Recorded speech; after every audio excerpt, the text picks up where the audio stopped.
हे दोस्तों, author Brian Tracy का बचपन से ये सपना था कि वो 30 साल के होने से पहले पहले एक मिलियनर बनेंगे। नौ स्टार्टिंग में उनको लगता था कि उनका ये सपना यूनिक है, लेकिन सच तो ये था ना कि बड़े होते होते उनको रियलाइज हुआ कि उनका ये जो सपना है वो ऑलमोस्ट सभी लोग देखते हैं। ऑलमोस्ट सभी लोग चाहते हैं कि वो लोग एक ना एक दिन एक मिलियनर बने, बिलियनर बने, मतलब बहुत पैसे कमाए। आपने खुद भी ये चीज नोटिस करी होगी और शायद ये चीज आपके साथ भी हुई होगी। एक बच्चा जो स्कूल जा रहा होता है, फिर कॉलेज जा रहा होता है, वो रास्ते से गुजरते हुए एक लग्जरियस स्पोर्ट्स कार देखता है या कोई बहुत महंगी गाड़ी देखता है, जिसके बाद उसको देख के उसके मन में आता है कि काश यार ये गाड़ी मेरे पास भी होती और एक दिन मैं भी ये गाड़ी लूंगा, अमीर बनूंगा। ऐसा इंसिडेंट ऑलमोस्ट सभी लोगों के साथ होता है। लेकिन फिर यही बच्चा जब बड़ा हो जाता है और फिर वापस से कभी स्पोर्ट्स कार को देखता है या कभी कोई बड़ा बंगला देखता है, तो उसे रियलाइज होता है कि यार ये चीज तो मैं कभी अचीव नहीं कर पाऊंगा, मैं अपनी इनकम के हिसाब से इसे कभी नहीं खरीद पाऊंगा। और यही चीज आप बोल सकते हो 99% लोगों के साथ होती है जो ऐसे सपने देखते हैं। क्यों? वेल, ऑथर बोलते हैं इसका सबसे बड़ा रीजन है बिकॉज उन 99% लोगों को ये पता ही नहीं होता है कि एक्चुअल में अमीर बना कैसे जाता है, उसके लिए क्या चीजें करने की जरूरत है, क्या नहीं है। अब देखो, ब्रायन ट्रेसी को भी ये चीज पता नहीं थी कि अमीर बना कैसे जाता है, कौन सी स्किल्स, कौन सी नॉलेज की जरूरत होती है। लेकिन लकीली उन्होंने क्या किया था पता है? उन्होंने जब ये सपना देखा कि उन्हें अमीर बनना है, तो उसके लिए फिर उन्होंने कई सालों तक रिसर्च करना स्टार्ट करी। उन्होंने सेल्फ मेड मिलियनर्स पर रिसर्च करी, कई सारी बुक्स पढ़ी,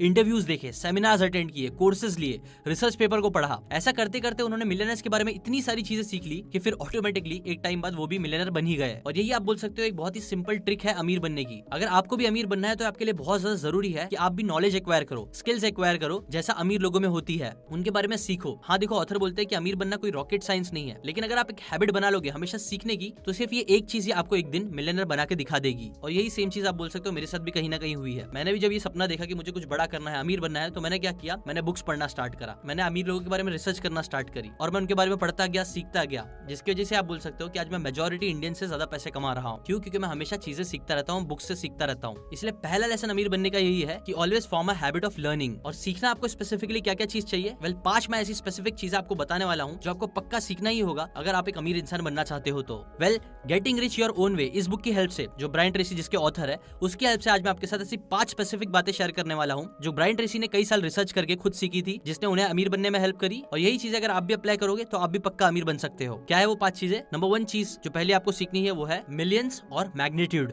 देखो, अमीर बनने का जो सबसे पहला स्टेप होता है वो क्या होता है? वेल, अमीर बनने का सबसे पहला और सबसे सिंपल स्टेप आपको कौन सा लेना चाहिए? वेल, ऑथर बोलते हैं इसकी सिंपली शुरुआत आप कर सकते हो एक स्किल सीखने से, कोई भी एक हार्ड स्किल जिसके बदले लोग आपको पैसे दे सके। ये स्किल कोई सी भी हो सकती है, कंटेंट राइटिंग, सेलिंग की स्किल हो सकती है, सोशल मीडिया मैनेजिंग की स्किल हो सकती है, डिजिटल मार्केटिंग, ऐसी कोई भी स्किल जिसके अंदर आपका इंटरेस्ट हो, वो चीज को आप पहले सीखो। कोई भी एक ऐसी स्किल जिसके बदले लोग आपको पैसे देने के लिए रेडी हो, और उसके बाद फिर आपको फोकस करना है एक लॉ पे जिसको बोलते हैं द लॉ ऑफ इफेक्शन। देखो, अगर आपको अपनी लाइफ में मिलियनर या बिलियनर बनना है ना, तो आपको 2 में से एक चीज करनी ही करनी होगी। या तो आपको स्केल पे फोकस करना पड़ेगा या तो आपको मैग्नीट्यूड पर फोकस करना पड़ेगा। क्या होता है स्केल और मैग्नीट्यूड? वेल, स्केल को देखते हैं। स्केल का मतलब यह है कि आपको बहुत सारे लोगों तक पहुंचना पड़ेगा अपनी सर्विस या फिर अपना प्रोडक्ट देके। फॉर एग्जांपल, स्टीवन किंग एक मिलियनर तभी बन पाए जब उन्होंने अपनी बुक, जिसका प्राइस बस $10 था, उसे मिलियंस ऑफ लोगों ने जब खरीदा। मतलब यहाँ पे उन्होंने कम पैसे की चीज को मिलियंस ऑफ लोगों तक बेची, जिसकी वजह से वो अमीर बने। ये होता है गेटिंग रिच बाय स्केल। और फिर आता है गेटिंग रिच बाय मैग्नीट्यूड। यहाँ पे आप क्या करते हो? यहाँ पे आप कम लोगों को टारगेट करते हो, लेकिन कम लोगों से ही बहुत ज्यादा पैसे निकलवाते हो। फॉर एग्जांपल, अगर आप एक 100 माले की बिल्डिंग बना रहे हो और उसके जो हंड्रेड्स ऑफ रूम है उसे आप लाखों या करोड़ों रुपए में बेचोगे, तो पक्का आप इससे इजीली एक करोड़पति बन जाओगे। हाँ, ऑब्वियसली ये चीज करना इजी नहीं है, बहुत ज्यादा लोगों की लाइफ में वैल्यू ऐड करना, एक घर देना, लेकिन आपको जस्ट समझ में आ गया होगा। लुई विटॉन, ये बड़े बड़े जो ब्रांड्स होते हैं, वो लोग क्या करते हैं? वो लोग बस कुछ लोगों को टारगेट करते हैं जिन्हें बहुत हाई लेवल की वैल्यू देते हैं, एक बड़े ब्रांड का आप बोल सकते हो उनको चस्का देते हैं, जिसकी वजह से फिर वो कम लोगों को टारगेट करके ही हाई मैग्नीट्यूड की वजह से ज्यादा पैसे कमाते हैं। स्केल के एग्जांपल में आप अमेज़न के फाउंडर जेफ बेजोस को ले सकते हो, जो मिलियंस ऑफ लोगों को टारगेट कर रहे हैं। वहीं दूसरी तरफ मैग्नीट्यूड पे आप लुई विटॉन के जो ओनर है या फिर ज़ारा के जो फाउंडर है, इन लोगों के आप एग्जांपल देख सकते हो, जो लोग कम को टारगेट करके भी बहुत पैसे कमा रहे हैं। ऐसी आपको दोनों में से कोई एक चीज करनी पड़ेगी। और यही चीज को ऑथर एमजे डेमार्को अपनी बुक में भी बताते हैं एक इक्वेशन के थ्रू, जिसे बोलते हैं प्रॉफिट इक्वेशन, जहाँ पे वो बोलते हैं net profit is equal to unit sold, जिसे बेसिकली आप स्केल बोल सकते हो, इनटू यूनिट प्रॉफिट, जिसे आप मैग्नीट्यूड बोल सकते हो। अब जितना आपका स्केल और मैग्नीट्यूड होगा उतना ज्यादा आप प्रॉफिट कमा सकते हो, अमीर बन सकते हो। एमजे डेमार्को भी जब अपनी वेबसाइट पे काम कर रहे थे तो उन्होंने इन्हीं दोनों चीजों पे सबसे ज्यादा फोकस करा, जिसकी वजह से बोल सकते हो वो भी बहुत ज्यादा अमीर बने। और यही है पहला लेसन जो आपको समझना है। अब देखो, इस लेसन में मैंने स्किल्स की बात करी थी। सेकंड लेसन में आपको बताता हूँ कि कौन सी वो सबसे इंपॉर्टेंट स्किल्स है जो आपको पक्का सीखनी ही चाहिए अगर आप जल्दी अमीर बनना चाहते हो तो। 2 most important skills to be a millionaire. Author Brian Tracy जब सेल्फ मेड मिलियनर्स बिलियनर्स पर रिसर्च कर रहे थे ना, तो उन्होंने इन मिलियनर्स और बिलियनर्स में कुछ सिमिलैरिटी नोटिस करी। उन्होंने देखा कि ज्यादातर मिलियनर्स एक बहुत ही ऑर्डिनरी या पुअर फैमिली से बिलोंग करते थे, जिनमें से कई सारे लोगों ने कॉलेज भी कंप्लीट नहीं करी थी, ग्रेजुएट भी नहीं थे वो, कई लोग इमिग्रेंट्स भी थे जिन्होंने बिल्कुल स्क्रैच से अपनी जिंदगी को स्टार्ट किया था। उनको तो बोलने में भी प्रॉब्लम होती थी, लैंग्वेज भी उनकी इतनी अच्छी नहीं थी, बट स्टिल वो लोग मिलियनर बन के दिखाए। क्यों? क्योंकि इन सभी में कुछ चीजें कॉमन थी। इनफैक्ट 80% सेल्फ मेड मिलियनर्स में जो एक स्किल कॉमन थी ना, वो थी द स्किल ऑफ सेलिंग और द स्किल ऑफ एंटरप्रेन्योरशिप। ये जो लोग थे ना, लोगों को बेचना आता था, चाहे वो प्रोडक्ट हो चाहे कोई सर्विस हो। ये लोग ना अपना कोई भी प्रोडक्ट, अपनी कोई भी स्किल को बहुत अच्छे से सेल कर पाते थे। इसकी वजह से ही वो लोग अमीर बने। इनफैक्ट द इकोनॉमिस्ट की एक स्पेशल रिपोर्ट के हिसाब से जो ग्लोबल लीडर्स के ऊपर पब्लिश करी गई थी, उसके अंदर बताया गया था जितने भी लोग मिलियनर्स बनते हैं ना, उनमें से 47% बिजनेस ओनर्स होते हैं। बाकी के लोग इन्वेस्टिंग,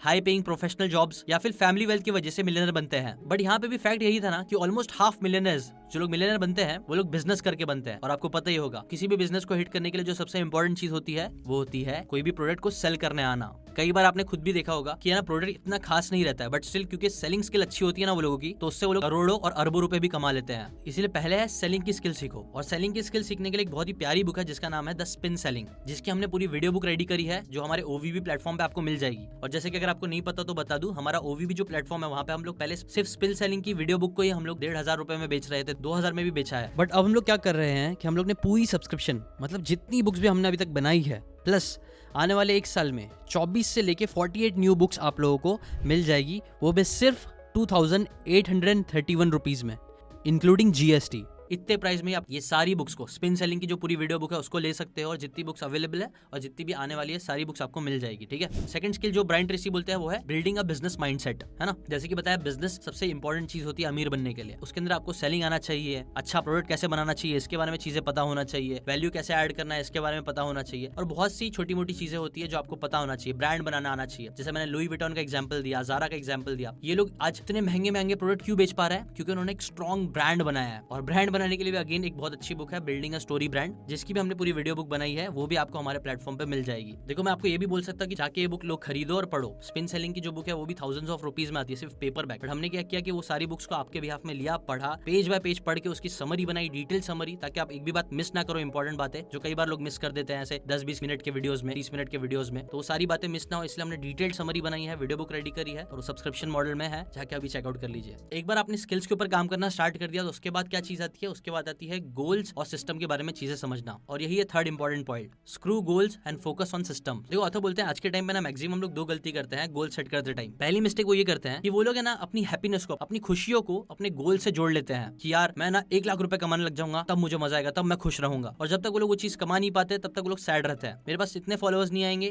तब तक मैं खुश नहीं रहूंगा। और ऐसा हम सब लोग कहीं ना कहीं करते हैं। जो ऑथर बोलते हैं ना कि एक मिथ में जीना है कि यार हमें वो गोल मिल जाएगा तब हमें खुशी मिलेगी, जिसकी वजह से क्या होता है कि हम लोग जब तक वो गोल अचीव नहीं कर पाते हम अपनी लाइफ को मिजरेबल बना रहे होते हैं, हम खुश नहीं रह पाते हैं, अपनी हैप्पीनेस को डिले कर रहे होते हैं। और ये बहुत बड़ी गलती है ऑथर के अकॉर्डिंग, अपने गोल्स को अपनी हैप्पीनेस से अटैच करना, जो आपके ऊपर अननेसेसरी प्रेशर डाल देगा और आपके फेल होने के चांसेस को भी बढ़ा देगा। इसलिए ये मिस्टेक मत करो। और सेकंड मिस्टेक ये मैक्सिमम लोग करते हैं, वो लोग ये नहीं समझते हैं कि एक गोल को अचीव करने से आपकी लाइफ में सिर्फ एक मोमेंटरी चेंज आता है, यानी आपको उस चेंज को सस्टेन करने के लिए फिर वापस से अलग से मेहनत करनी पड़ेगी। आपने गोल सेट किया कि आपको रूम सफाई करनी है और आप मोटिवेट होकर वापस से रूम साफ कर लेते हो, हर एक चीज प्रॉपर ऑर्गेनाइज कर लेते हो, अच्छे से सेट कर देते हो। बट अगर आपके अंदर अभी भी वो सारी हैबिट्स है जिससे आप अपने रूम को बार बार गंदा कर देते हो, तो फिर क्या होगा, कुछ टाइम बाद ही वो रूम वापस से गंदा हो जाएगा, जिसकी वजह से आपकी जो हैप्पीनेस है ना वो भी खत्म हो गई रहेगी। और ये चीज होती ही है, जो चीज दिखाती है कि कोई भी रिजल्ट कैसे परमानेंट नहीं होते हैं। आप कितनी भी मेहनत कर लो, आपके रिजल्ट्स वापस से चेंज होते ही है। और लोग यहाँ पे यही गलती करते हैं कि वो लोग प्रोसेस से ज्यादा फिर गोल्स पे फोकस करते हैं। और ऑथर का इससे रिलेटेड कोट भी है कि the purpose of setting goal is to win the game, the purpose of building a system is to continue playing the game. For example, आप एक स्पोर्ट्स खेल रहे हो और हर स्पोर्ट में एक गोल होता है, वो है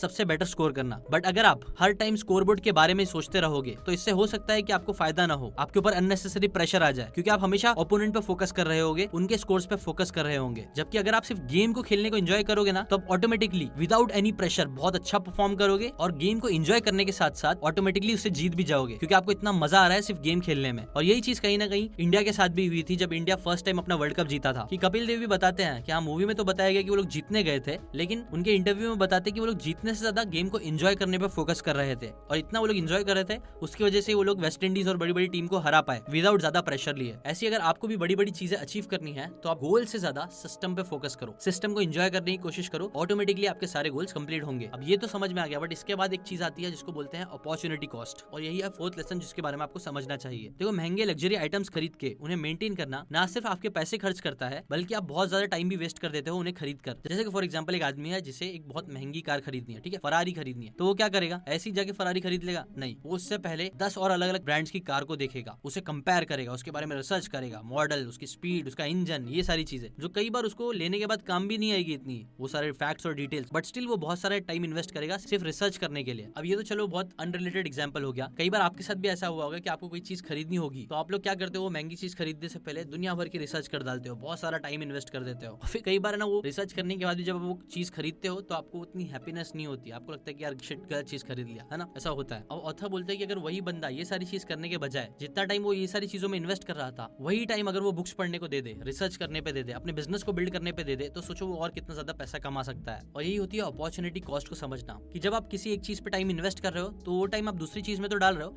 लेकिन आपका उतना टाइम आप किसी और चीज में इन्वेस्ट कर सकते थे जो आपको शायद आगे बढ़ने में हेल्प कर सकता था। इसलिए जब भी कुछ करने जाते हो तो उसका अपॉर्चुनिटी कॉस्ट को भी हमेशा ध्यान में रखो। क्या ये सच में वर्थ है मेरे लिए करना, या फिर यहाँ पे मैं अपना टाइम वेस्ट कर रहा हूँ? अब देखो, एक बार आपने स्किल सीख लिया, आपने पैसे कमाना स्टार्ट कर दिए, आपको अपॉर्चुनिटी कॉस्ट के बारे में भी समझ में आ गया, उसके साथ साथ एक और इंपॉर्टेंट चीज है जिसपे बहुत सारे लोग फोकस नहीं करते हैं, जो ये वाले पॉइंट से रिलेटेड ही है, जो है 5th point, save to invest. देखो, अच्छे खासे पैसे कमाना और एक वेल्दी इंसान बनना, ये दोनों में बहुत ज्यादा फर्क होता है। कई बार लोग बहुत पैसे तो कमा लेते हैं, इनकम भी क्रिएट कर लेते हैं अच्छी खासी, बट स्टिल वो लोग वेल्थ क्रिएट नहीं कर पाते हैं। क्यों? क्योंकि वो अपने पैसे को वेस्ट कर रहे होते हैं। जैसे फॉर एग्जांपल कुछ लोग होते हैं कि वो लोग 5 दिन समझो घर बनाने में बहुत मेहनत करते हैं, 5 दिन वो इन्वेस्ट कर रहे एक घर को बनाने में, लेकिन फिर जैसे ही वीकेंड आता है वो लोग अपने पैसे को उड़ाना स्टार्ट कर देते हैं, फालतू चीजें खरीदने लग जाते हैं। जो बिल्कुल ऐसे ही है जैसे 5 दिन घर बनाने पे फोकस करना, लेकिन फिर 2 दिन घर को तोड़ने पे पूरा फोकस करना। और जैसे कि आपको पता ही होगा, घर बनाने से ज्यादा तोड़ना आसान होता है, बहुत जल्दी घर आप तोड़ सकते हो, जिसकी वजह से वो लोग कभी भी लाइफ में आगे नहीं बढ़ पाते। मैक्सिमम लोग बहुत सारे पैसे तो कमा लेते हैं, लेकिन फिर उस पैसे को वैसे ही उड़ा भी देते हैं, जिसकी वजह से वो लोग वेल्थ क्रिएट नहीं कर पाते हैं, मिलियनर नहीं बन पाते हैं। जबकि जो समझदार मिलियनर्स होते हैं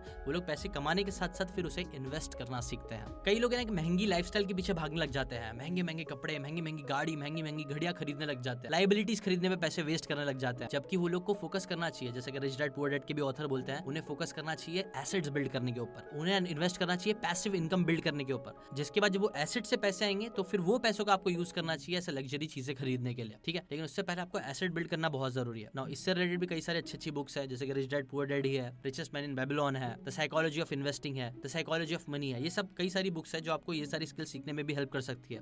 अभी के लिए बस इतना ही। अगर आपको ये बातें काम की लगी हो तो लाइक जरूर करना, कमेंट करके बताओ और कौन सी बुक्स पे आप समरीज चाहते हो। शेयर करें इस वीडियो को उन सभी लोगों के साथ जो लोग बहुत पैसा अंधाधुन वेस्ट करते हैं। फ्रेंड्स एंड फैमिली मेंबर्स के साथ भी शेयर कर दो व्हाट्सएप पे। और सबसे मेन, अगर आप ऐसी बुक की समरीज हर हफ्ते देखते रहना चाहते हो तो सब्सक्राइब करके बेल आइकन जरूर दबाओ। फ्री में मैं ऐसी छोटी छोटी समरीज आपके लिए लेके आता रहूंगा। लेकिन हाँ, ऑब्वियसली डिटेल समरीज चाहिए, चैप्टर बाय चैप्टर समरीज चाहिए इन बुक्स की, तो वो भी प्लेटफॉर्म पे आप जरूर आइए, सब्सक्राइब करके रखिए उधर, ठीक है। अभी के लिए बस इतना ही। Thanks for watching.